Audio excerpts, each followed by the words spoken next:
Hello guys and welcome to this new video. So today I wanted actually to share with you the AI Agent Builder by OpenAI. They just released it yesterday and I would like to discuss that with you and what I find pretty interesting in here and what actually has a comparison. We will do also a comparison with the n8n and I will tell you what I think about it and which tool I would be using in the future. So I know there is a hype around it.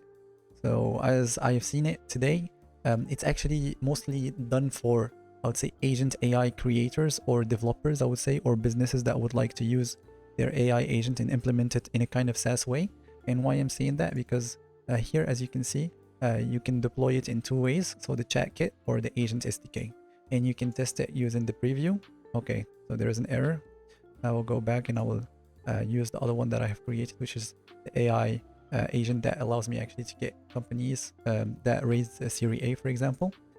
And yeah, so here you can actually test the workflow, but I don't think it's the goal of OpenAI to use this kind of a tool for the test. So yeah, so basically you can deploy it in two ways. So using the chat kit or the agent SDK, and you can implement it to your SaaS or also to your business or SaaS business using these two tools for now. Okay. So for me, this is a kind of MVP that they have created, and what is good about this, that you can use it actually for free. So you don't have actually to pay for any API for this step, which is the preview one. And now I'll actually talk about the nodes, and we will also discuss a little bit about the differences between the two. Okay. So basically here there is the start node, and the start node is input as text. So it's mostly as a chat bot that has been created. That was the aim for it. And so there is not the trigger, the other ones that are Telegram, etc., that are starters that you can start your flow with compared to n8n, which is kind of constraining. So I find for now that n8n wins in this regard. There's also the agent. This one I like it better than n8n because actually you have everything set up here and you can use all the models that are possible. And of course of OpenAI, but let's see how it goes in the future. Maybe they will add the other models from other companies. I don't know, maybe. So you can actually write the output also, so you can actually do the JSON. So the JSON, you can actually give the JSON that you will be creating, so you can give it this way, or you can actually go to advanced, and here you can type your own one.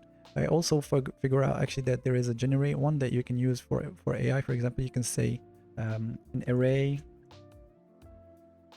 with, for example, a company and number underscore employees, and that actually will allow you to have the JSON, the correct JSON, using AI directly. So for example, so you can see here you have companies as an array, and you can have a company and number of employees. That's an example that you can use. So you just write update, and yeah, so you have the other node. I don't know if we talked about everything about the agent. Yeah, so basically here you can actually also modify the resonant effort in high or medium or minimal, so you can give more actually time to your model to think. So you have everything here, so you don't have to set as n8n an agent and give it tools and give it other, I would say, nodes. Here you have everything, which I like about it. You have also guardrails. So guardrails is actually a checkup that you can check on the results of your agent, and you can give it more moderation. For example, don't talk about news of the US or something like that. So yeah, so it's such a checkup, and you can actually, when there is a checkup and it's not as you like, you can go back and do use another node and go back into the flow. So basically you will also find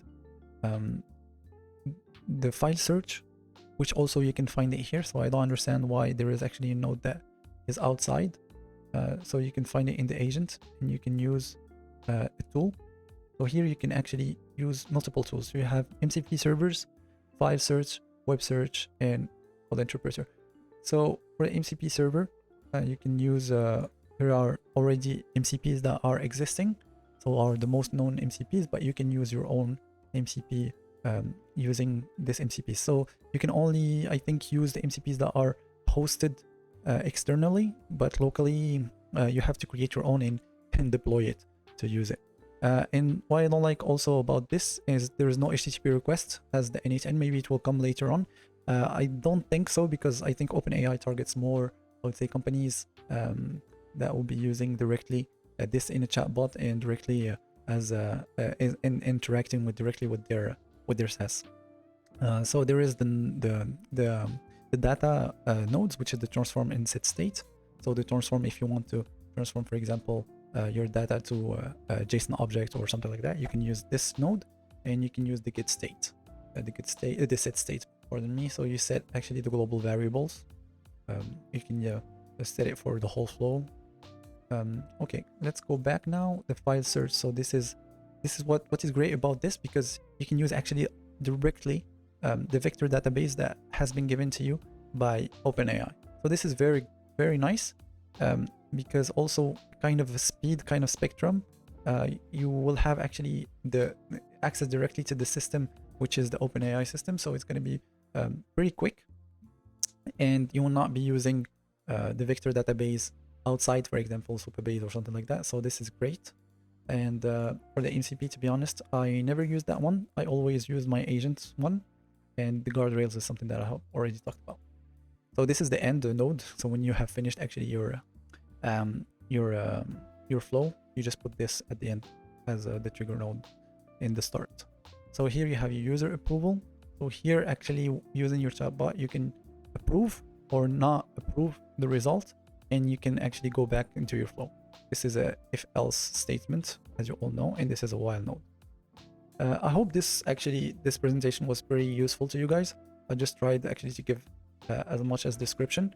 And for the choice that I would make, for now, I think I would still go with n8n, because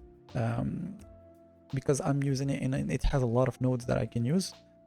But I still actually check this part also of the agent builder from OpenAI.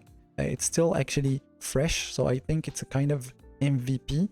So they have used all the things, also the functional things, and they have actually targeted their ECP, which is businesses, and that integrate AI agents and chatbot directly into their SaaS.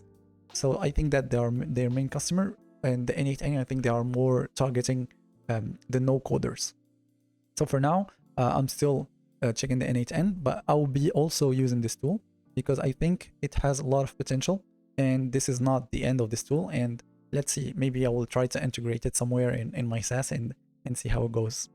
I hope you like this kind of differentiation between n8n and AI, the AI agent from Agent Builder from OpenAI.